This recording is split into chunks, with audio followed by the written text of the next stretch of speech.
7:58 हुए हैं। न्यूज 24 पर इस वक्त की बड़ी खबर। 2 मिनट बाद बिहार विधानसभा चुनाव में वोटों की गिनती शुरू होने वाली है और जैसे ही वोटों की गिनती शुरू होगी उसके 10-15 मिनट बाद रुझान आने शुरू हो जाएंगे। न्यूज 24 पर सबसे तेज, सबसे सटीक रुझान और नतीजे आपको दिखाएंगे। आज काउंटिंग डे है, बिहार विधानसभा चुनाव के नतीजों का दिन। पहले पोस्टल बैलेट खुलेंगे और उसके बाद इलेक्ट्रॉनिक वोटिंग मशीनों से जनादेश एक एक करके आपके सामने आना शुरू हो जाएगा और आपकी टीवी स्क्रीन पर। इसीलिए हमने विस्तार से आपको बताने की तैयारी कर ली है कि हर पार्टी का प्रदर्शन बिहार विधानसभा चुनाव में कैसा है।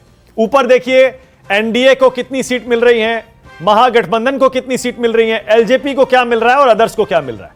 स्क्रीन पर दोनों तरफ एनडीए का ब्रेकअप है, हर पार्टी इंडिविजुअली कैसा परफॉर्म कर रही है, और दूसरी तरफ महागठबंधन का ब्रेकअप आपको मिलेगा। और नीचे मध्य प्रदेश में जो आज असेंबली बाय पोल्स के रिजल्ट आएंगे वो भी आपको दिखाएंगे। 28 सीटों पर मध्य प्रदेश में भी जो चुनाव हुए, उपचुनाव हुए हैं, उनका नतीजा आज आने वाला है। 7:59, सिर्फ 1 मिनट बाकी। अब वोटों की गिनती किसी भी पल बिहार में शुरू हो सकती है। आज इन नतीजों का महत्व सिर्फ बिहार के राजनीतिक दलों और बिहार के लोगों के लिए नहीं है। हमें पता है कि पूरे देश की नजरें आज इस चुनाव के नतीजे पर हैं, क्योंकि इससे जाहिर है पता यह चलेगा देश की राजनीति किस दिशा में जा रही है। कोरोना काल का पहला चुनाव है। आप जानते हैं किन मुद्दों पर चुनाव लड़ा गया है। हर पार्टी ने अपनी अपनी स्ट्रेंथ पर यह चुनाव लड़ने की कोशिश की है। जनता ने कौन से मुद्दे को स्वीकारा, कौन से मुद्दे को खारिज कर दिया, यह भी आज पता चल जाएगा। हालांकि हर राज्य एक जैसा नहीं होता, लेकिन फिर भी एक मोटा मोटा आइडिया सुकेश आज मिल जाना चाहिए कि कोरोना काल के बाद हुए इस पहले चुनाव में जनता कौन से मुद्दे को बड़ा मुद्दा मानती है और कौन से मुद्दे को खारिज कर रही है। मैं थोड़ी देर पहले आपको कह रहा था मानक, मैं अभी भी स्टिक करता हूं उस पे कि अगर तेजस्वी की जीत होती है तो वोटों की गिनती शुरू हो गई है। सुकेश अपडेट दे दें, 8 बज गए हैं। सिर्फ औपचारिकता थी हालांकि, लेकिन फिर भी 8 बज गए हैं। बिहार विधानसभा चुनाव में वोटों की गिनती शुरू हो चुकी है। 243 सीटें हैं कुल मिलाकर, 122 का बहुमत का आंकड़ा है। पोस्टल बैलेट खुलने शुरू हो गए हैं, पोस्टल बॉक्स खुलेंगे, पहले उनकी गिनती होगी और उसके बाद इलेक्ट्रॉनिक वोटिंग मशीनों की गिनती होगी। 15-20 मिनट में आपको रुझान मिलने शुरू हो जाएंगे और एक बार जो रुझान आने शुरू होंगे उसके बाद 2 घंटे के अंदर काफी हद तक तस्वीर साफ हो जाएगी। आपको आइडिया हो जाएगा रुझानों से ही कि इस बार बिहार में किसकी सरकार। वो अलग बात है कि अगर करीबी मामला रहता है तो शाम तक भी आगे पीछे दल और गठबंधन होते रहते हैं। पिछले कई चुनाव में हम ये देख चुके हैं। लेकिन हां, ये जरूर है, अगर एग्जिट पोल जिस दिशा में इशारा कर रहे थे उसी दिशा में रुझान जाते हैं तो हो सकता है बहुत जल्दी आपको पता लग जाए कि बिहार में क्या परिवर्तन का समय आ गया है। सुकेश, अब मुद्दों की बात कर रहे थे, क्या आज पता लग जाएगा देश के लिए इस समय कौन से मुद्दे जनता के लिए ज्यादा अहम है?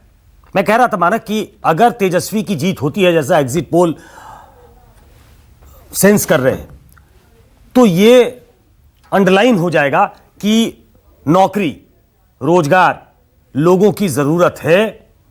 वो आपके डिस्कोर्स में, पॉलिटिकल डिस्कोर्स का सबसे बड़ा पार्ट नौकरी होने वाली है। तो ये सरकारों को एक वे आउट निकालना पड़ेगा, रोजगार का इंतजाम करना पड़ेगा, नौकरियां सृजित करनी पड़ेंगी, खाली रिक्तियां भरनी पड़ेंगी, क्योंकि आम लोग दिक्कत में हैं।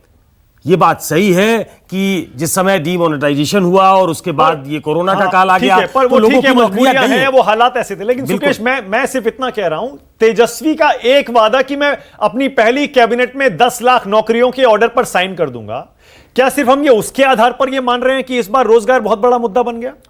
क्योंकि रोजगार के नाम पर हो सकता है वोट करने वाले कम लोग हों, इतने बहुत सारे लोग ना हो जितने हम मानकर चल रहे हैं कि शायद बेरोजगारी सबसे बड़ा मुद्दा इस चुनाव में बन गया। देखिए, 2 करोड़ के आसपास युवा है बिहार में जिनकी उम्र करीब 30 साल के आसपास है। और मैं बिहार से आता हूं, मुझे मालूम है कि पढ़ाई लिखाई करने के बाद पहली प्रायोरिटी लोगों की होती है कि कोई सरकारी नौकरी मिल जाए। अब थोड़ा होराइजन बड़ा हुआ है लोगों का, वो प्राइवेट नौकरी की तरफ भी देखने लगे हैं, क्योंकि वहां भी एक ऑप्शन है, वो भी एक अपॉर्चुनिटी है, लगने लगा है। तो नौकरी एक बड़ा मुद्दा है और नौकरियों के इर्द गिर्द ही उन्होंने सारा कैंपेन वीव किया। जिस तरीके से जो आपको वाइब्स मिल रहे थे, जो हम देख रहे थे टेलीविजन पे कि नौकरियों पे सबसे ज्यादा चीयर किया जा रहा था उनको, और वो सिर्फ नौकरी, पढ़ाई, कमाई, दवाई, सिंचाई, सुनवाई और कार्रवाई, अपने 10 मिनट के भाषण में, और उन्होंने कुछ किया नहीं। मैं यही कह रहा हूं कि देखिए, जो चैलेंजर होता है उसके लिए काम बड़ा आसान होता है। वो एक ख्वाब दिखाता है, एक सपना दिखाता है बहुत। मैं ये भी कह रहा हूं साथ साथ लगातार कि कौन सी सरकार है आजादी के बाद जिसने 10 लाख सरकारी नौकरी एक बार में, एक झटके में अनाउंस किया हो और दे दिया हो। ये बहुत क्रांतिकारी होगा, चैलेंज होने वाला ये है। बहुत क्रांतिकारी होगा। इस वादे को पूरा करना बहुत बड़ा चैलेंज होगा, लेकिन वादा तो कर दिया, लोगों ने उस पर वोट भी कर दिया। अब देखना बस ये है कितने वोट पड़े तेजस्वी को उस वादे के लिए। और बाकी सारे मुद्दों पर ये देखिए, शुरुआती रुझान आरजेडी प्लस 7 सीटों पर आगे। महागठबंधन को शुरुआती 7 सीटों पर रुझान मिल गया। फिर बता दें, ये पोस्टल बैलेट पहले खुला है, पोस्टल बॉक्स, पोस्टल बैलेट में 7 सीटों पर आरजेडी प्लस आगे हो गया है। यह सबसे पहला रुझान आ गया है। वोटों की गिनती शुरू होते ही आरजेडी प्लस ने बढ़त बना ली है। अब 55 काउंटिंग सेंटर जो बनाए गए हैं, वहां से एक एक अपडेट हर मिनट, हर सेकंड आएगा। और न्यूज 24 की इस टीवी स्क्रीन पर आपको सारी की सारी अपडेट मिल जाएगी। एनडीए भी 2 सीटों पर आगे, जिसमें एक बीजेपी और एक जेडीयू है। और आरजेडी प्लस में 7 सीटें आरजेडी की तरफ जाती हुई दिख रही हैं। यानी शुरुआती रुझान आपने देख लिया, शुरू के 4 मिनट में ही आ गया है। 2 एनडीए, 7 महागठबंधन। फिर से बता दें, अभी यह सिर्फ पोस्टल बैलेट है, ईवीएम नहीं खुला है। ईवीएम खुलने के बाद और तेजी से आपको रुझान मिलेंगे। बिहार विधानसभा चुनाव के नतीजे आ रहे हैं। सब कुछ छोड़ दीजिए और टीवी के सामने बैठ जाइए। रिमोट को हाथ मत लगाइएगा, क्योंकि हमारी टीवी स्क्रीन पर आंकड़ों के जरिए एक एक अपडेट हम आपको दे रहे हैं। सबसे तेज, सबसे सटीक, बिना ब्रेक के। आरजेडी गठबंधन 7 सीटों पर आगे, एनडीए 2 सीटों पर आगे, बीजेपी और जेडीयू को फिलहाल एक एक सीट मिलती हुई दिख रही है।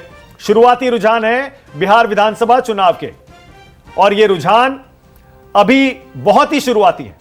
यह पोस्टल बॉक्स जो खुला है उसके रुझान है। 55 काउंटिंग सेंटर्स हैं टोटल बिहार में, और हर सेंटर से हर थोड़ी देर बाद एक एक अपडेट आता रहेगा और ये आंकड़े बदलते रहेंगे। महागठबंधन एनडीए 3 हो गया, बीजेपी 2 सीटों पर आगे, जेडीयू 1, महागठबंधन 7। महागठबंधन में 7 सीटें फिलहाल आरजेडी को जाती हुई दिख रही हैं। शुरुआती रुझान Sukesh too early, but still वो शुरुआती रुझान कहते हैं ना कि श्री गणेश हो गया है। Well begun is half done. अब बहुत शुरुआती। 8 आरजेडी प्लस 8, एनडीए 3 सीटों पर आगे, बीजेपी 2, जेडीयू 1, अब कांग्रेस भी 1 सीट पर आगे। शुरुआती रुझान पोस्टल बॉक्स का है, फिर भी बता दें आपको, पोस्टल बैलेट में कांग्रेस 1 सीट पर आगे, आरजेडी 7, यानी महागठबंधन कुल 8 हो गया। एनडीए 4 सीटों पर आगे। बहुमत का आंकड़ा याद रखिए 122 है। एनडीए 4, आरजेडी 8, आरजेडी प्लस 122 सीटें चाहिए बहुमत के लिए, 122। नमस्कार, मैं हूं मानक गुप्ता। अगर आपको हमारा ये वीडियो पसंद आया हो तो इसे लाइक और शेयर जरूर करें, और हां, हमें सब्सक्राइब और फॉलो करना ना भूलें, ताकि आप देश और दुनिया की कोई खबर मिस ना करें। तो जुड़े रहिए हमारे साथ और देखते रहिए न्यूज़ 24।